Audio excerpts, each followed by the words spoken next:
মায়া নিশ্চুপ। সে জানালা দিয়ে বাইরে তাকাচ্ছে। দেখছে কেমন করে শহরের আলো ভেজা কাচের ওপর ছড়িয়ে এক জাদুকরী দৃশ্যের সৃষ্টি করেছে। আসলে সে বাইরের দৃশ্য দেখছে না, সে নিজের ভিতরের অস্থিরতাকে আড়াল করছে। রাজ অনেকক্ষণ নীরবতা বজায় রাখল। সে গাড়ির আয়নায় মায়ার স্থির প্রতিচ্ছবি দেখছিল। শেষ পর্যন্ত সে আর নিজেকে ধরে রাখতে পারল না। রাজ খুব ধীরে শান্তভাবে বলল, আমি জানি না তুমি আমাকে এত এড়িয়ে চলো কেন। মায়া, এত উপেক্ষা কেন করো? তুমি কি আমাকে ভয় পাও? কলেজে আমি প্রায় অনেকবার গিয়েছিলাম। আমি দেখেছি তুমি আমাকে দেখলে সবসময় লুকিয়ে থাকো। কেন? মায়া বাইরের বৃষ্টি দেখছিল। রাজের এই প্রশ্ন সে এক মুহূর্তের জন্য চোখ বন্ধ করল।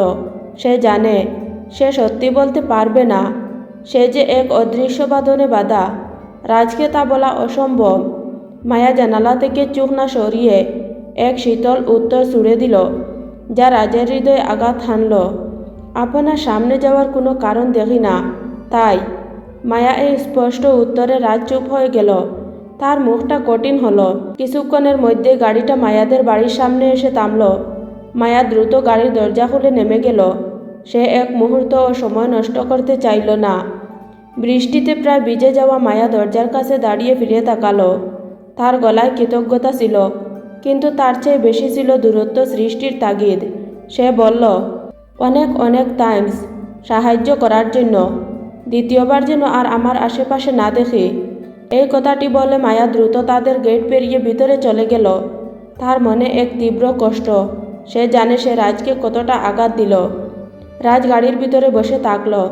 তার ঠোঁটের কোণে এবার এক অসহ্য হাসি ফুটে উঠল।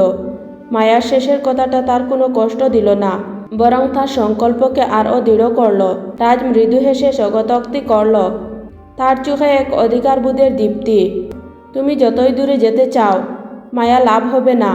তোমার সাথে আমার ভবিষ্যৎ ঠিক হয়ে গেছে, সেই অনেক আগেই। তুমি শুধু আমারই। আর এই অসহ্য রাজকে তোমাকে সারা জীবন সহ্য করতে হবে, সারা জীবন। রাজ এক গভীর নিঃশ্বাস নিল। তারপর গাড়ির কাঁচ তুলে জুড়ে অ্যাক্সিলারেটরে চাপ দিল। সে জানে এই গল্পের শেষটা তার হাতেই লেখা হবে। পরের দিন সকালে ক্লাসরুমের ভিতরে তখন উৎসবের মতো কোলাহল। হাসির ফুয়ারা ছুটছে, টুকটুকে গল্পে মেতে আছে সবাই। অথচ এই সব কিছুর মাঝেও জানালার পাশে বসে থাকা মায়ার মনটা ছিল ভারাক্রান্ত, শান্ত পুকুরের মতো স্থির। সবার হইচই তার কান অবধি পৌঁছালেও মন ছুঁতে পারছিল না। পাশে রুহি যেন এখন তাদের চারজনের চিরতরে বৃত্তের পঞ্চম তারা।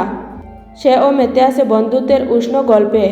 রুহি, বৃষ্টি, তৃষা, জুই, পাঁচজন বান্ধবী এখন একে অপরের খুব আপন, অনেকটা হৃদয়ের টুকরোর মতো ঘনিষ্ঠ। মায়াকে অমন চুপচাপ দেখে বৃষ্টির মনটাও কেমন যেন মুষড়ে গেল। বাকিরাও সেটা খেয়াল করল। তারা অবশ্য কিছু বলল না, কারণ তারা জানে মায়া এমনিতেই একটু কম কথা বলে, কিছুটা চাপা স্বভাবের।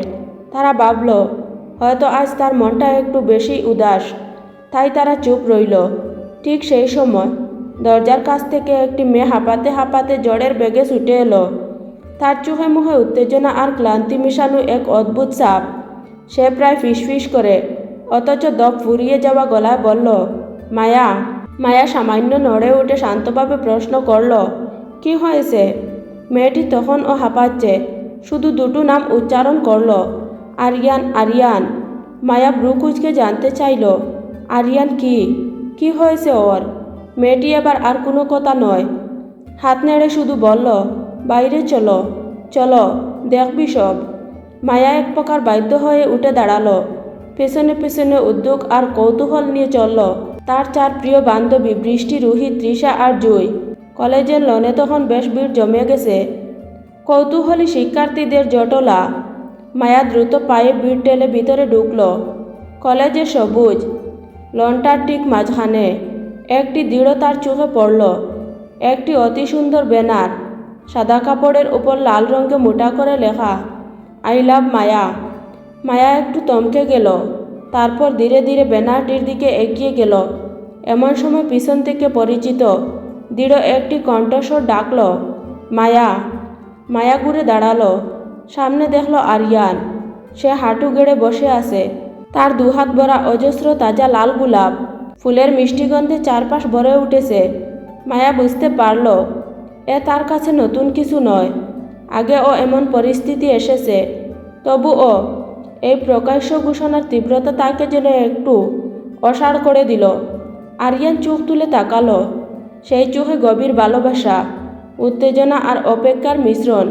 সে আবেগ জড়ানো গলায় বলল, মায়া, আই লাভ ইউ মায়া, তোমাকে অনেক ভালোবাসি। Will you be my girlfriend? চারপাশ তখন তুমুল হাততালিতে ফেটে পড়ল।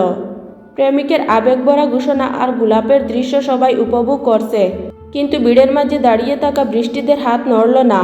তাদের মুখে কেমন যেন একটা চাপা বিষাদের ছায়া। তারা সবাই এগিয়ে এসে মায়ার পাশে দাঁড়ালো, নীরবে তার কাঁধে ভরসার হাত রাখল। আরিয়ান এবার উঠে দাঁড়ালো। সে আবেগে আহ্লুদ, প্রায় পাগলপাড়া। সমস্ত শক্তি দিয়ে চিৎকার করে উঠল, মায়া, আই লাভ ইউ। চিৎকারটা এতই তীব্র ছিল যে পুরো কলেজের ক্যাম্পাস মুহূর্তের জন্য থমকে গেল। সবাই শুনতে পেল সেই ভালোবাসার প্রকাশ। সবার হাততালি অনেক আগে থেমে গেছে, কিন্তু সেই সময় ভিড়ের এক কোণ থেকে ভেসে এলো একটি ছন্দময় হাততালি শব্দ, যে না থেমে হাততালি দিয়ে যাচ্ছে। সবাই সেই আওয়াজের উৎসবের দিকে তাকালো। মায়াও তাকালো, আর যা দেখল তাতে সে যেন এক মুহূর্তের জন্য স্তম্ভিত হয়ে গেল। সম্পূর্ণ সড়ক, লম্বা সুঠাম দেহের অধিকারী রাজ। সে ধীরে ধীরে এগিয়ে আসছে, মুখে এক চিলতে ব্যঙ্গাত্মক হাসি আর হাতে তালি দিচ্ছে। তাকে একটি গুরুত্বপূর্ণ ফাইল সই করার জন্য কলেজে ডাকা হয়েছিল। যদি না ডাকা হতো তবে সে হয়তো এই সুন্দর মুহূর্তটা মিসই করে যেত। রাজ এসে মায়ার ঠিক সামনে দাঁড়ালো। তার দৃষ্টিতে এক শীতল কাঠিন্য। সে ঠোঁট উল্টে বলল, কলেজে তাহলে এখন এইসবই চলে? পাশে দাঁড়িয়ে থাকা রুহি দ্রুত এগিয়ে এলো তার ভাইয়ের এই ভুল ধারণাকে ভাঙতে। রুহি বলল, ভাইয়া, তুই যা ভাবছিস এসব কিন্তু কিচ্ছু না।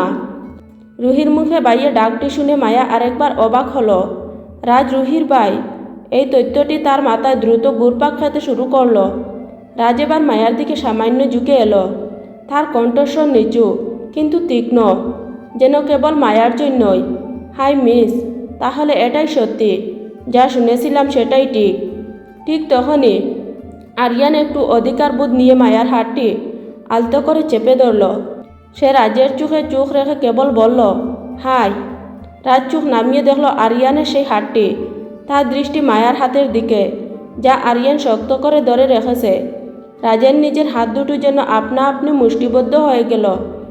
এই মুহূর্তে এতগুলো মানুষ যদি চারপাশে না থাকত, তবে সে আরিয়ানের সঙ্গে কি করত তা সম্ভবত সে নিজেও জানে না। তার চোখে সেই চাহনি স্পষ্টই একটা চাপা ক্ষোভ আর অধিকারবোধের ইঙ্গিত দিচ্ছিল। পরিস্থিতি আর উত্তপ্ত হওয়ার আগেই প্রিন্সিপাল স্যার সেখানে এসে পড়লেন।